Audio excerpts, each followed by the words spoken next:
95% of adults and children don't get enough fiber for good health.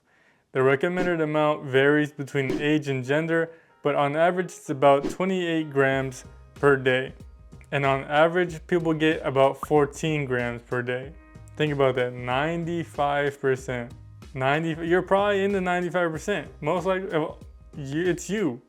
You're the problem. And if you're part of the 5% that eats a bunch of beans and cardboard and stuff, then I'm proud of you. Black beans are an excellent source of fiber. For every 100 grams of black beans, it has 8 grams of fiber and 8 grams of protein. Now, making and eating what I'm about to show you isn't an automatic cure for toilet sweats, but it is an excuse for me to make this video. Us taco people love our rice and beans, but sometimes we want something a little different. Everyone and their mom, their grandma, their pet, everyone knows about enchiladas, but you're a real one if you know about enfrijoladas. Enfrijoladas are the definition of a struggle meal because if you have beans and tortillas, that's all you need. We're gonna spice it up a little bit with some cheese, but you'll be surprised by how good these are. What you're gonna need are some black beans. I like to cook my own, but you can use canned. 2 garlic cloves, a quarter of a white onion, 1 Chile de Arbol, a good melty cheese like queso Oaxaca or mozzarella, a crumbly cheese to top it off like queso fresco or queso cotija, some sour cream, and some water, and tortillas. First, we're gonna make the beans, and like I said, you can use canned beans. In a small saucepan, you're gonna add a tablespoon of oil and a quarter of a white onion and 2 garlic cloves. Let that cook, soften, get aromatic, turn brown like me, and then add in 1 Chile de Arbol.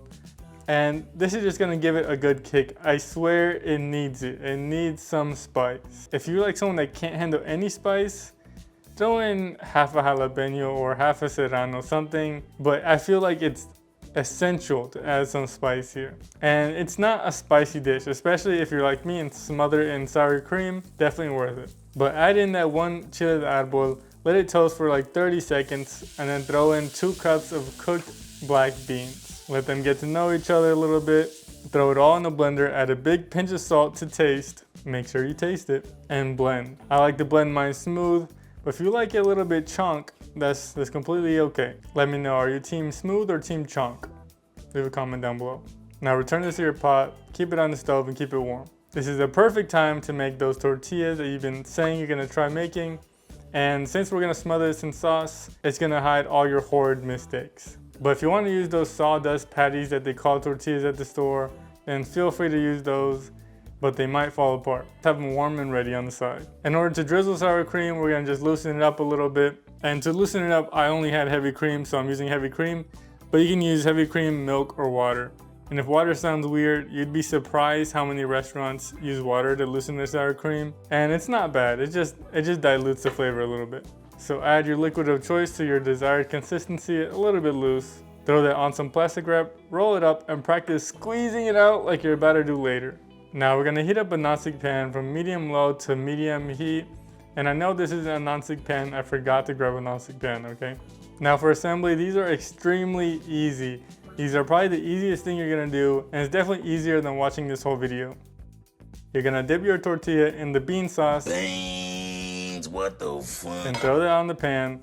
Add your good melty cheese, a good helping of it. Let that melt and then place it on a plate.